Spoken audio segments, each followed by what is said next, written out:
Sabato 29 ottobre al palazzetto Alberto Mura di Porto Torres si è giocato il derby sardo di basket in carrozzina GCD Porto Torres Dinamo Lab Sassari, partita vinta dai sassaresi per 49-62, che ha dominato in tutti i quattro tempi.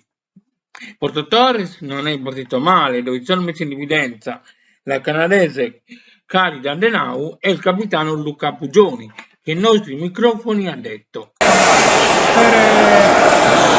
ci mancano ancora due giocatori perché hanno avuto problemi col visto e ancora non sono arrivati.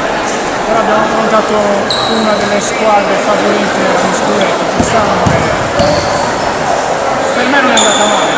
Dobbiamo ancora lavorare, devono arrivare ancora altre due rimessi e aspettiamo, lavoriamo.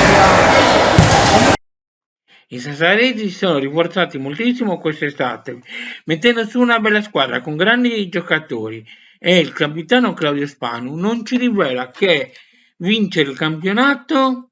Sognare non costa niente, sappiamo che abbiamo le potenzialità per farlo e sicuramente cercheremo di dar fastidio, questo è tutto di sicuro.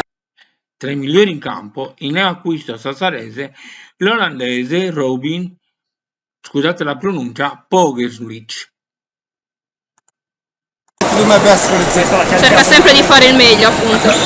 Una bella e avvincente partita ed entrambe le squadre hanno trasmesso a tutto il pubblico una rivalità sportiva sicuramente, ma una grande e bella amicizia tra tutti i giocatori e hanno dimostrato che si può cadere, ma ci si può rialzare sempre.